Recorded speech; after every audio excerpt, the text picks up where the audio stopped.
There it is. All right. Very good. What's going on out there, guys? It's Dave Duford here. Just wondering, worrying, waiting about this live stream, if it's actually going to come on. I had a guy ask me in a comment a couple weeks ago, why are you never prepared for your live stream? And it probably has a point, because I usually have stuff back here that I use in my exercise at home.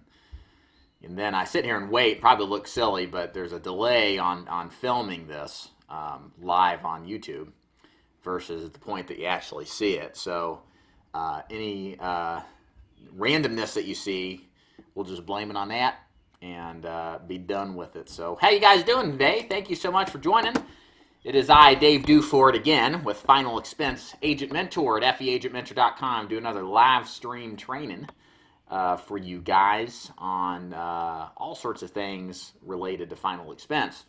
And today's topic is going to be an interesting one, because what we're going to be doing is explaining not what script to use or why this script is better than another script.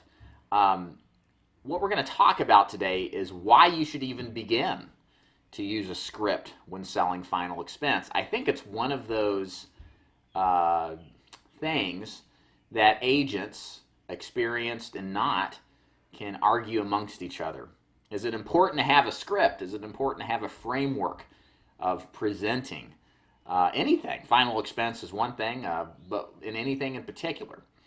And what I am going to argue in my case today is why it is important to have a script, and but understand again what makes a script genuine and important to do. I just think again, a lot of the training that's out there for final expense, it's like, do this and don't think about it. And there is value in just taking something and running with it, don't get me wrong. But I'm the kind of agent, at least in my experience, 6 years into this, I've been successful. I've had my ups and downs. I've learned a lot about myself, as anybody in sales will tell you. You learn a lot about who you are, how you function. How you doing today, Randy? Thanks for joining. And I learned that as a functioning agent, I do better understanding why things work the way they do. I like to understand the theory. I like to understand the reason why. Because if I get the reason why, and if I get the theory, then I can wrap my head around and do what I'm supposed to do. And I think we're all like that to various extents. There's very few people who are automatons that just take something and do it without questioning.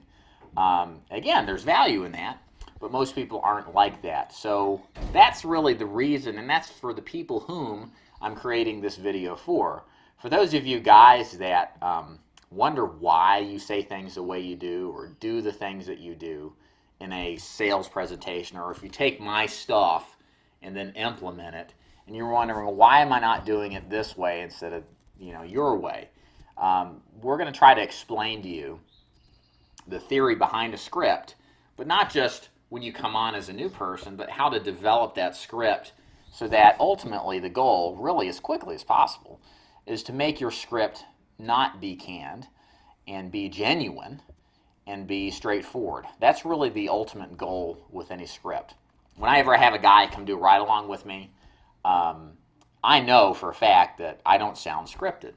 I sound off the cuff. I sound as if this is the first time I've ever given this presentation, and everything that I'm saying is really unique to the person and the person I'm presenting to. But it's only after the course of probably more than 3,000 sales presentations in the final expense arena that I've developed my pitch so well enough that it sounds like it's the real thing, and it is, but it sounds uncanned and unscripted.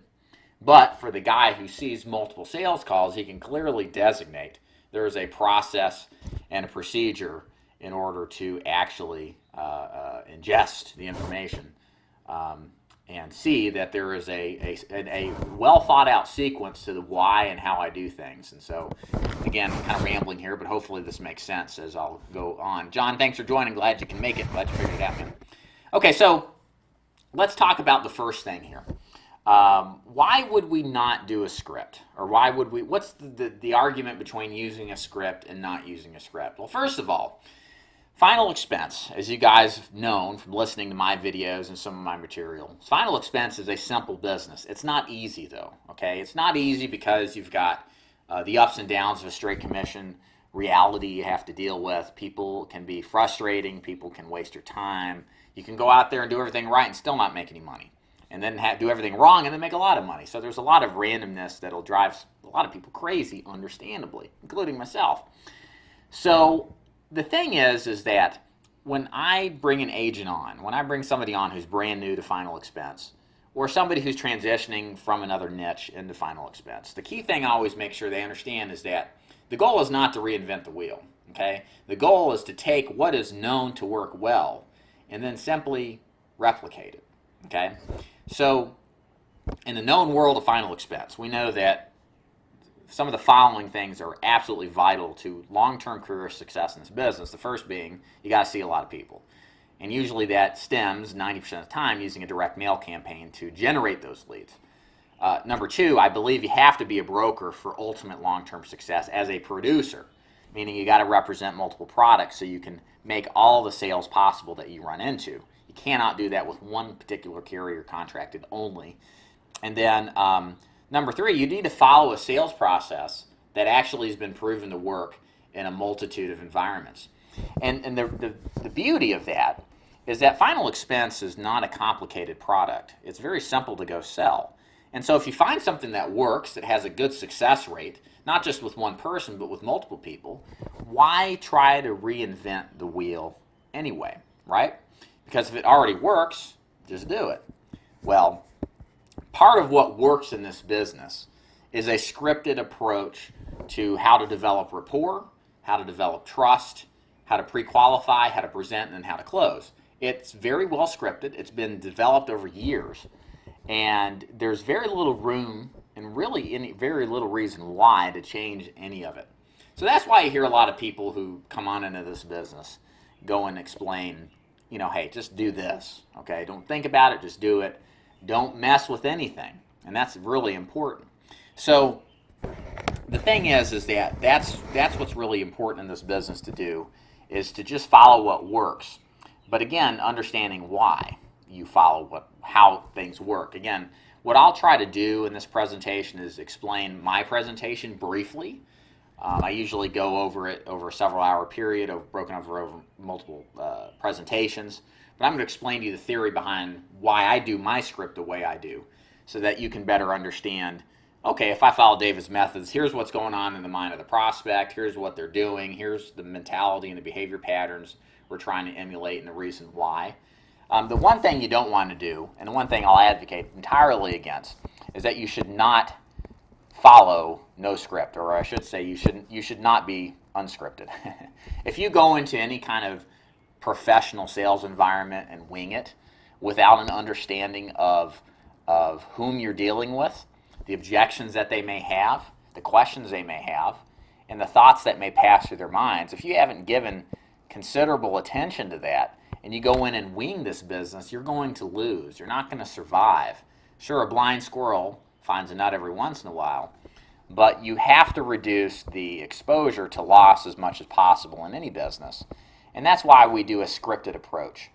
And again, like I'll describe here in a little while, that script modifies as you get better in this business. You can take something, get really good at it, and then as you improve, you can modify that script into your own liking and what works well for you. So that's, again, why an agent should follow a new script, because it works for somebody else and it works in a lot of different environments. So let's take a look at my brief overview of why I script my presentation the way I do. So I have 4 parts to my final expense sales presentation. When I learned this business, I wasn't necessarily doing this approach. I learned from a guy in Atlanta named Andrew, his particular sales presentation. As time went on, I followed it. I started getting exposed to other top producers, and one in particular named Tim out of Iowa was a huge producer. I wrote $400,000 in final expense business in 2009 and 2010, so I thought he was well worth listening to. And the guy did a lot of pre-qualifying, and he sold a premium. And so I took what I learned from Andrew, especially about the presentation of term versus whole life insurance, and then I took what Tim taught about pre-qualifying and asking for the premium and combined that into some sort of thing that I do now, which is this 4-part presentation. So even when I started, I wasn't doing what I'm doing right now. I eventually modified it as I got experience and understanding of what this market entails. And so let me teach you why I teach insurance or final expense sales the way I do in the presentation. So number one, my theory around why we script out, first talking about rapport and trust building, then pre-qualifying, then presenting what it is that we actually do, then closing the deal. The reason that I do that is because I think the underlying reality of the people we sell to is that we're not out there to sell people on buying life insurance, okay? What we're out there to do is subtle nuance difference is we're selling to people who already know they need insurance, but why they should do business with us, okay? If we've got to go into the home of a person who is 70, doesn't know what life insurance is, and we've got to explain all these cool things about life insurance they've never heard of, there's a problem, okay? And the reality is that never happens. Many of the people we sit down with know they need it, and they're just looking for the best deal. So they're already in the mindset, the window of opportunity, to seize on that and try to make a sale. Now, sometimes we can replace people's coverage that otherwise thought they were fine, but they still have this mindset of they need to save money, whether they realize it or not. Once they're presented, an opportunity to look at it from a different perspective, many of them take it up. But the goal is to present to people who understand the need. They just need to understand which option is the best for them. So the way that we script to dial in on those people that are in that window of opportunity is we do and make a specific effort to build rapport and beginnings of the trust element of the presentation to begin with. This period or this process is pretty scripted. Rapport building is really just about getting them to laugh, asking them a few questions, getting them to physically and mentally open up to what your offer is all about. Then the rapport building, or I should say the introduction part of the script, which does build trust, is very scripted. It's designed specifically to let them know who you are, why you're there, and what benefit it is to them. What's in it for me with FM, YFM, or whatever it's called. And all of that's very scripted. There's no randomness to it. But again, why do we script that particular part? It's because we want to establish early on, because everybody who's in a sales call kind of sort of understands why you're there, but they don't know what company you're with. They really don't know anything about your product. They don't really know who you are. So you've got to be able to overcome those objections potentially floating around their mind, which again is another element of a good professional sales presentation, is overcoming objections before they even spur up or even there become issues in the mind of your prospect. The second situation or second part of my sales presentation I teach is the pre-qualification section. So the pre-qualification section is extremely important. Our goal with the pre-qualification section is to determine if this person is a high odds prospect or a low odds suspect.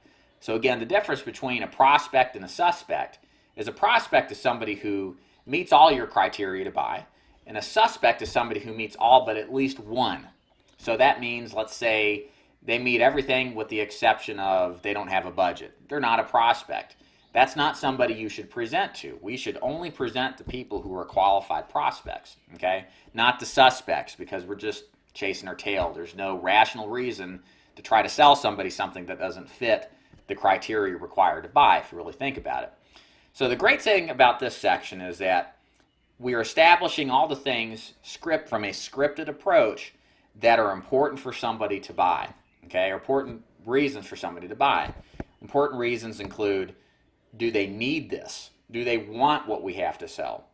Do they have the health to qualify for it? Do they have a bank account? Do they have the draft off of? We have to bank draft. And do we have a premium that they can afford comfortably? Again, another factor of this is these are all objections that could possibly spur on down the line if you go through a whole presentation and close that you never, professionally addressed earlier on, which is why we're doing it in this section. And again, this particular section is very scripted. There is a transitional phrase from the introduction and rapport building phase to smoothly go into the why did you send the card in, who do you want this coverage for, asking health questions. All of that is extremely scripted because we're trying to have the goal of collecting vital, important information to determine if this person is a prospect or not. So again, there's no winging this particular portion. Then when we have all that information, assuming they're a prospect, then we give a scripted presentation on the difference between what we do versus our competition. For example, what we offer versus what the term and the whole life guaranteed issue carriers offer that come through the mail and are seen on TV. So again, very scripted. And we're emphasizing key points through the relevant showing of information through what our competition does, showing actual sales brochures, sharing personal stories of clients that we've seen. These are all scripted and specifically designed to be put into our presentation to foster urgency, to create a better trust connection, and to also bring up our authority on the subject matter so that people know that we can be trusted with whatever we do offer them.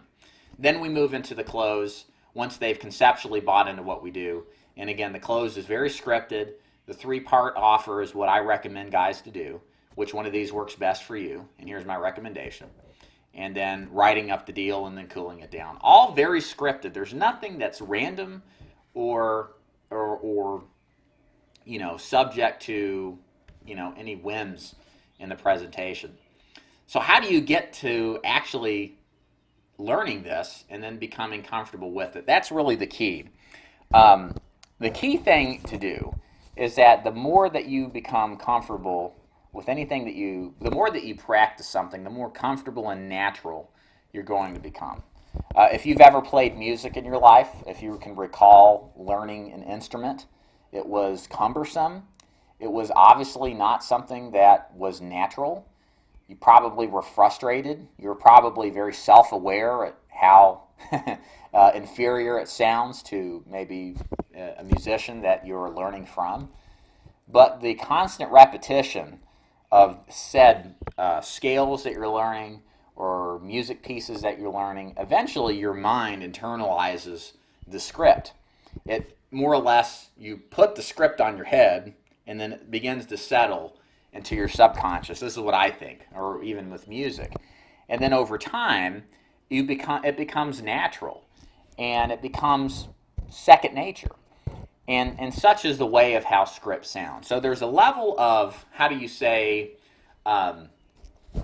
there has to be an accepted level of cannedness. Is that a word? Level of canned scripting that's going to go on, especially if you're brand new to sales. Because if you've never sold anything, the whole sales presentation process is entirely unique and new. It's going to sound strange because you're learning a specific conversation to give every single time. And so you're still learning the nuances of what is taught to you on paper and what you've seen on a ride-along or maybe some video training. But then you get out there and then you really interact with true people and you realize that they're going to have a bunch of questions and concerns and things that will throw off this whole scripted presentation.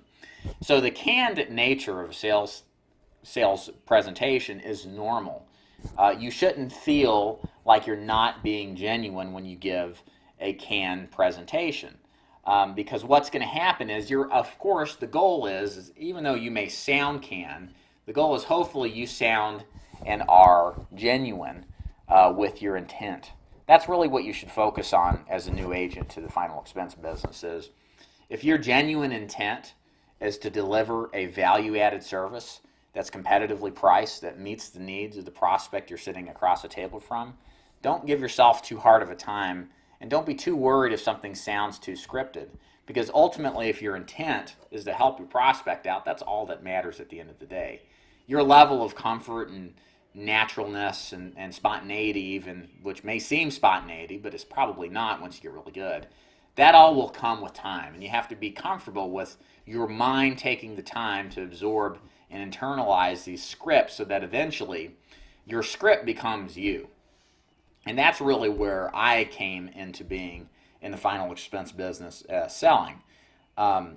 You really have to, over time, as you get comfortable, again, it takes about probably 100 sales presentations to really get a good majority, 80 to 90% sampling of what kind of people you're going to see out there and what kind of questions that are going to be asked, and to really get comfortable with delivering your presentation in a unique environment each and every time.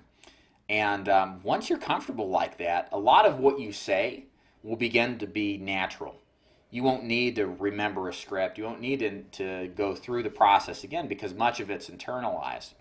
And the key thing that you're going to internalize more than anything is the actual process. The goal of any script, I think, ultimately, is to you become your script and your script to become you. You know, enthusiasm and your natural connectedness to your prospect, your level of being on the same level with them, and your ability to communicate, that's more important than what the words come out of your mouth mean, or what you're saying. And so over time, as you become comfortable and natural, you'll notice that the script that you take, that hopefully you've replicated word for word, you'll eventually morph it into something that you're better and more comfortable with. Like I did. You know, once I was 6 or 12 months into this business, I started adding in and taking out things that I just wasn't comfortable with. You know, some scripting elements that didn't make sense for me. Like as I'm naturally not an assumptive type of salesperson. I don't say a lot of tie downs. I don't like that language pattern. I think it's ingenuine. And the reason I think it's that way is because it doesn't match my personality. I would much rather ask open-ended questions and really listen to what the prospect has to say and let them sell themselves on why they should be sold by me, as opposed to doing tie downs, which I just think, I mean, I'm not saying that they don't work, they certainly do. But for me personally, after I got comfortable in this business, I did away with that stuff because I could get the same goal, more or less, but in a more comfortable, natural environment, which I think emphasized the transparency and the trust and the connection with open-ended, honest, and genuine questions, which, again, accomplish the same goal, if not better, in my opinion. So that's how I teach it, and because I think that's the way it's effective. So these things, as you get better and as you learn this business more, you become accustomed to this, and you'll start to modify, and that's completely fine. The key thing is to make sure you're following the fundamentals, and only after you've had some success with the script that you're using. Just because you go in for a week, you don't make any sales, or you make marginal sales, that shouldn't be any sort of indication you should throw out your script and start fresh and new over again. Again, it takes a lot of at-bats to generate an understanding if what you're doing is successful or not. And when I say a lot, I'm talking at least 50 presentations, because you've got to take all this time to internalize this whole process, and it doesn't happen overnight. You can't expect yourself to. But once you become comfortable, as long as you're following the process, you're doing the big picture stuff, the rapport and introduction, you're pre-qualifying effectively, you're presenting effectively, and you're asking for the business, as long as you're doing that, in my mind, you're following the theory of the reason why I even have this particular presentation to begin with, which, again, if you guys are watching, I believe my goal is that when we sit with a lead, we're trying to determine as quickly as possible if the person we're talking to is somebody who knows they need insurance and just needs to be sold on which one's the best for them, or not, because they're not in the right mindset if they're not in that particular standpoint, unless there's an opportunity to replace coverage, which is another kind of subsection of that. So that's what we focus the presentation processes around, and as long as you're following those processes, the words in my particular pitch matter a little bit less. As long as you're being honest, as long as you're delivering value, and as long as you're following the processes, you're pre-qualifying, you're building a connection, you're presenting what we do and comparing it with what the other guys do, and you're asking for the business, as long as you're doing all those things, you know, the script can be modified, and it's especially useful to once you're comfortable with the process. And then you can use words, you can use explanations, you can use stories that you've accumulated using verbal selections that are comfortable for you that maybe aren't for me, because that's going to communicate something better to your prospect. Again, the more open and transparent you are to them in the process, the better. And it will sound less scripted. And at the end of the day, when it comes to scripts, very few of these people that we're going to see are even going to even notice if something is canned or not. I remember feeling concerned about that, but the reality is that very few people have a familiarity with sales. They don't know what a script canned presentation means. And a lot of them just kind of may think that you're acting a little funny, but they're not going to necessarily deter from the value or the information that you're giving them, especially if they're interested to begin with. They're not going to turn you away because you're saying words that are unnatural or whatever. So try not to be so tough on yourself if you're worried about screwing something up, because it definitely won't. And these people are much less,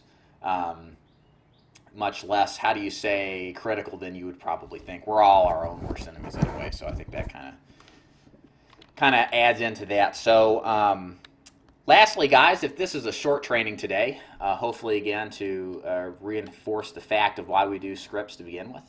If you guys got any questions, if you're watching this live and you'd like to ask me any kind of question about final expense, unrelated or related to this video, you're welcome to post it down in the box below. Or if you're watching this after the fact, there's comment boxes. You can leave a comment down there, and it doesn't have to be on anything in particular about this subject matter, but you're welcome to ask me a question. So let's see here, make sure I covered everything. So takeaways here, guys, bottom line, make sure that you are following a script that does work, that has been proven to work. Don't just take a random script from somebody that is not a personal producer. That's a big thing to me too.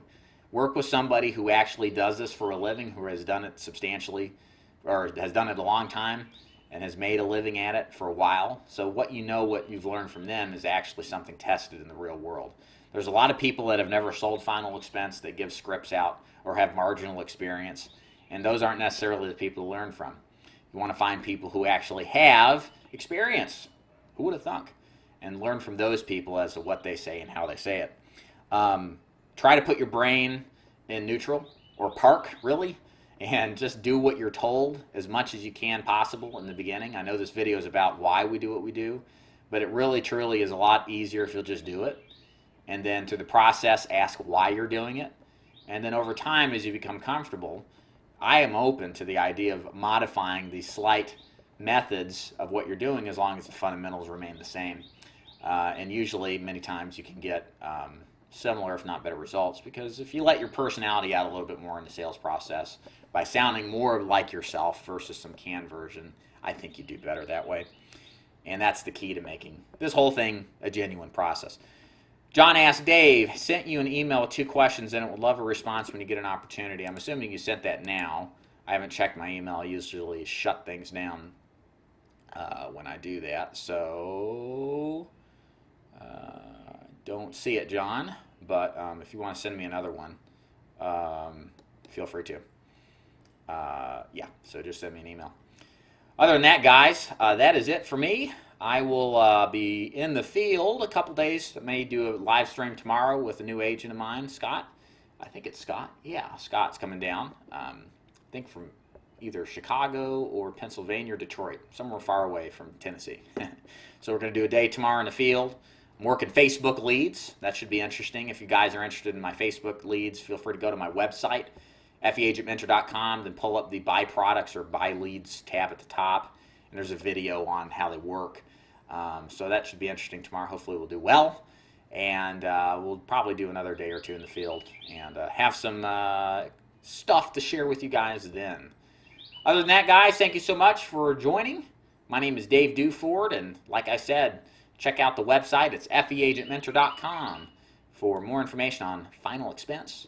And I will be back live next week on Monday with more no BS final expense training.